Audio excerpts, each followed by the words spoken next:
Hi, my name is Tonya. Welcome to Tia's Conversation Lounge. Thank you so much for joining me.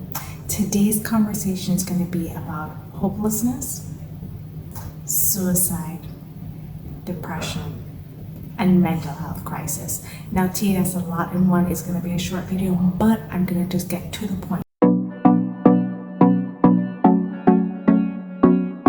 For those of you that are experiencing hopelessness, let's bring hopelessness to the conscious mind. Will you? Do you want to talk about hopelessness? I do. Because I've been in that vortex, and hopelessness can drive one to suicide. What is hopelessness conversation in the mind? Because hopelessness, when it surfaces, has a narrative. It has a conversation in the mind. What does it say? And I'll give you what I've heard in my mind. Oh my God, I don't have the power to change my life. Okay, it says it doesn't have the, I'll just put it. It doesn't have the power to change his life. It doesn't have the value, doesn't know what to do. That things won't change no matter how hard it tries. That life isn't worth living. It doesn't make sense to continue. That it doesn't matter. Its life doesn't matter. It doesn't have anything of value to offer the world. That it hates its life, doesn't like what it's living, and doesn't have the power or the solutions to create anything else. It feels like, oh, it just wants to give up. It doesn't want to be here anymore. It feels so lost and confused and alone. And doesn't feel like this world is worth living in anymore. Hopelessness says, quit, give up. You don't have the power to create a new life. You don't have the power to change your life. Hopelessness gives that narrative. It looks at the world and says, it's so dark. It's so bad, and it's getting worse. There's no change in sight for me. Nothing good is going to happen. It's going to continue. So there's a feeling of hopelessness, powerlessness, and a belief that there is no solution. And so all of those combined can create a feeling of deep state of powerlessness and victimhood, of self-hate, beating oneself up.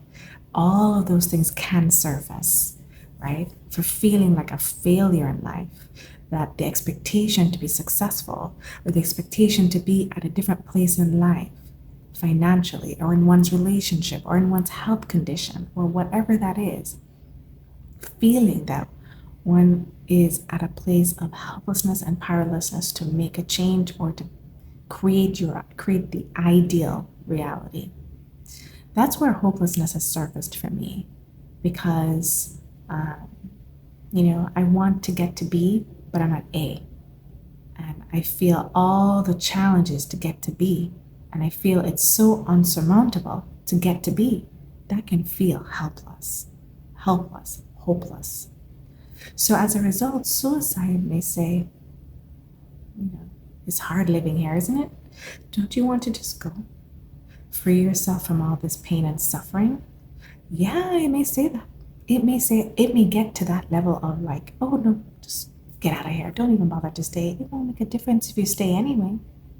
Now, here is the pivotal, important part.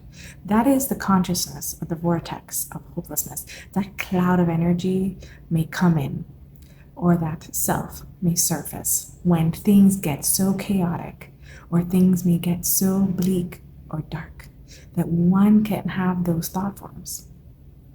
Now, if it can suck you in, it's like a vortex, suck you in, right? Now you have a choice, the free will choice to decide, what is my truth of my higher self here? So it takes witnessing and detaching from it. That's what has worked for me. Like when hopelessness and stuff show up, I was like, yo, this thing is showing up. Say, okay, higher self, what is it that my higher self would say to that energy? Well, what is it that my truth would say? What is it that my higher self would say to that? Because the higher self does not allow or condone suicide. It is not self-harm. The higher self does not harm itself, because suicide is a form of harm, okay? It is the antithesis of the higher self. The higher self is love, self-love, compassion, forgiveness. So one of the things that I've used is forgiveness. I was like, you know what? Oh, man, I forgive myself. I'm not exactly where I want to be in life right now. You know, I forgive myself that I haven't created the level of wealth that I want in my life yet. Or I forgive myself that this is happening in my life right now and I don't feel I have the solutions yet. But I know that there must be a way. There are solutions for everything, right? So I'm bringing in the light side, because if one is in the vortex of the dark for too long, then it can be a spiral all the way down to the pit and very hard to get out, because it becomes such a it repeats and repeats and repeats, and we start to believe it, and it's really not our truth. So we want to balance with the opposite, which is bringing in the truth and the light. And you bring in the balance. You said, you know, I'm here for me. I understand that things aren't exactly where I want it to be right now. I'm here for me. I forgive myself that I haven't been able to accomplish X, Y, Z.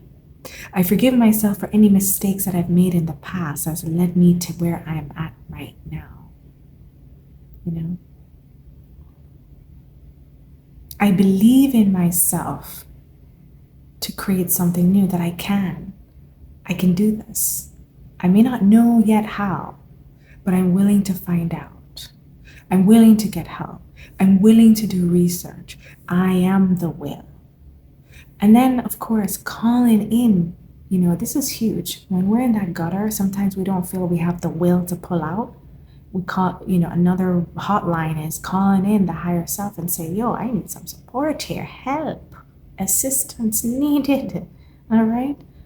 And prayer has helped me, meditation has helped me, taking a break, taking a walk outside, dancing, you know, gratitude has helped me, you know, when I shift from, what everything that's going wrong in my life to, okay, you know what?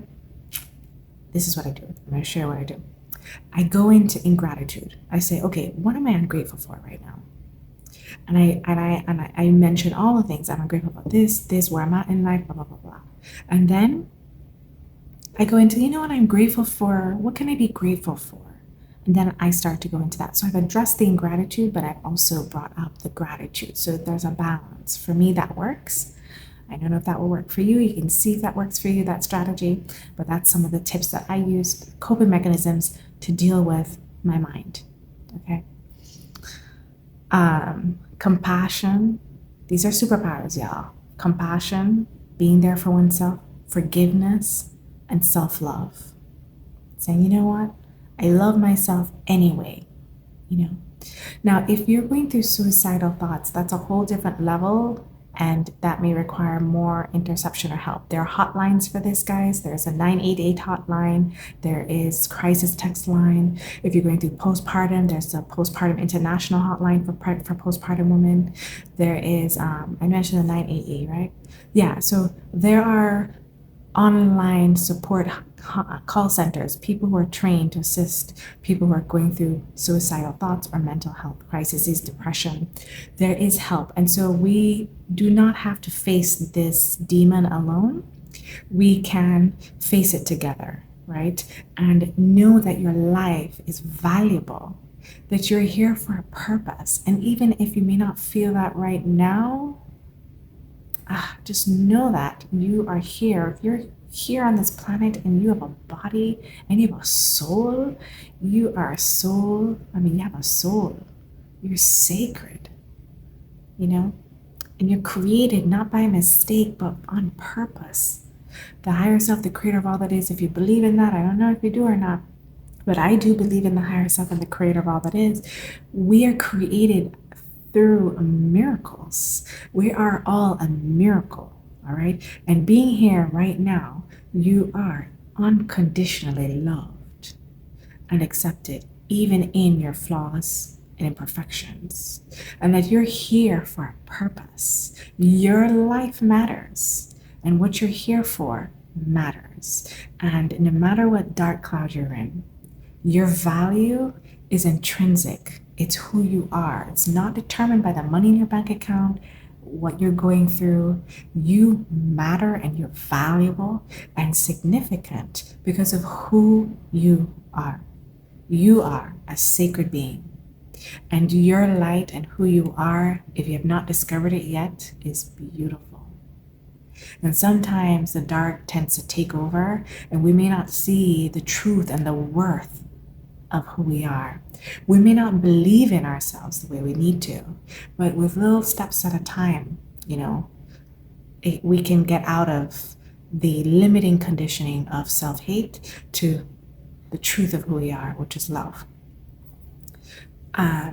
So some of the affirmations I've said to myself when I wanted to throw in the towel is, I'm willing to live. I'm willing to live. I'm worthy. I'm worth being here. I'm loved. I matter. I matter. We all matter. I am here for a purpose. I'm important. I'm valuable. I matter. My life matters. I'm willing to live. I'm willing to find a solution. There is a way out of where I'm at. There's a way to create my ideal life. There's a way for me to fulfill what I'm here for. And no matter where I'm at, I choose to forgive myself. I love myself, and this is just a period, and I will overcome this. These are affirmations, guys. And you can create your own that helps you to feel good, to feel like, wow, I matter. All right, my son is waking up, so I gotta go. But I just wanted to say thank you for listening, and just know that you are not alone on your journey, and you have a purpose, and you matter. Thank you for listening. Namaste.